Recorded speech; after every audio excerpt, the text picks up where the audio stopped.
escuchar el comentario político de René Delgado. Querido René, ¿cómo estás?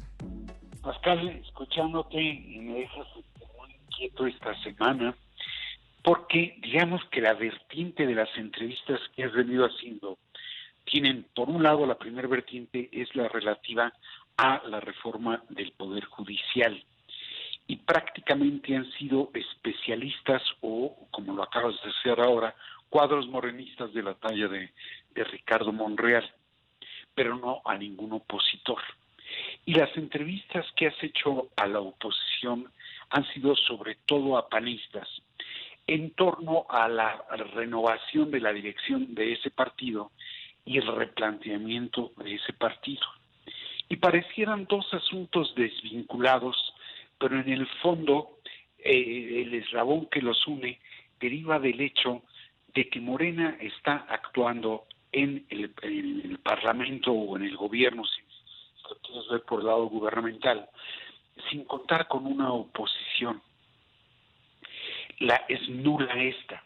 Y la oposición está ensimismada no tanto en el replanteamiento de su propia estructura, como en la renovación de su dirección. Entonces, me llamaba poderosamente la atención cómo el martes que entrevistabas a Jorge Romero, él te decía que tenían que dar un giro de 180 grados. Y cuando tú le preguntas, ¿estás hablando de la doctrina? No, la doctrina no. Entonces ya no es de 180 grados, Pascal. Uh-huh. Y cuando uno ve el planteamiento que hacen 13 exgobernadores del PAN, particularmente a la actual dirección que encabeza Marco Cortés, pareciera ser que no van al fondo de la materia.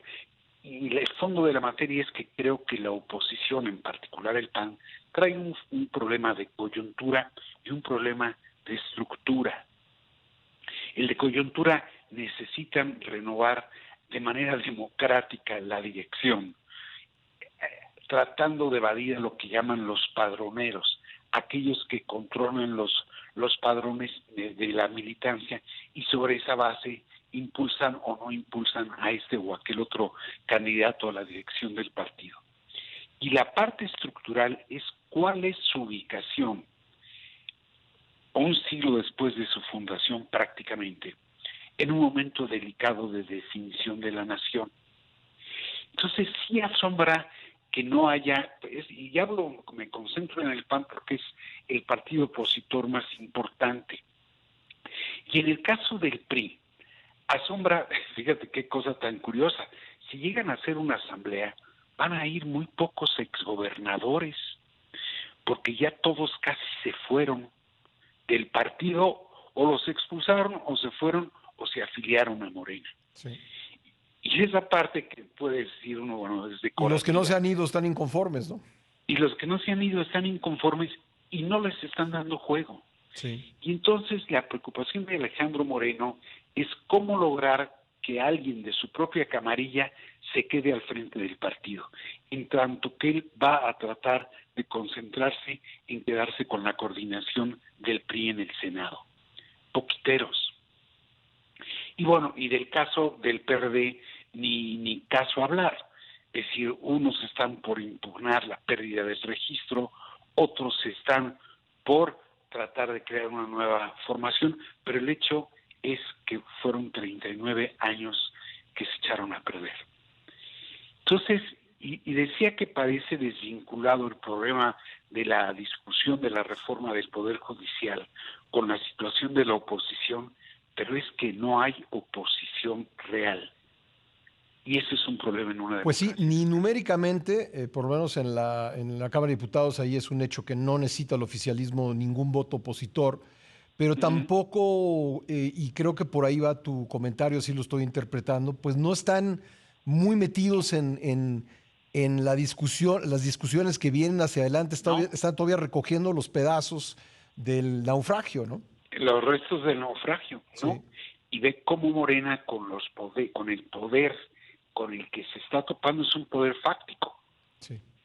el del mercado y el de los fondos de inversión. Sí, y además un poder, a diferencia de lo que dice el presidente, que digamos da la impresión de que cree que que hay alguien ahí apretando los botones detrás de un gran tablero, ¿no? Y pues estos son millones de decisiones individuales, ¿no? De comprar y vender dólares y digamos, no hay así un gran cerebro detrás de esas, o no parece haberlo detrás de estas fluctuaciones de la moneda mexicana. Así que, pues no, efectivamente no hay, ni siquiera en el poder fáctico hay una persona que esté planteándose Sí, no. cómo contrapuntear lo que se está proponiendo el oficialismo hacer en la Cámara de Diputados pues en menos en un par de meses, ¿no? Así es. Y fíjate, Pascal, lo triste en el fondo del asunto, ve lo que está ocurriendo justamente con el Poder Judicial en España, que es evidente que los poderes judiciales, no solo de México, están en crisis y sí requieren de una reforma. Y es una pena que cuando se tiene la oportunidad de llevar a cabo la reforma, esta no esté bien planteada. Pero bueno, vamos a ver qué sigue, Pascal. Pues sí, sí, estoy seguro que tendremos muchas ocasiones para hablar de esto y será, como siempre, muy interesante escuchar tu punto de vista, querido René. Te mando un abrazo. Otra de vuelta, Pascal. Ahí está René Delgado, que nos acompaña martes y jueves aquí en el programa.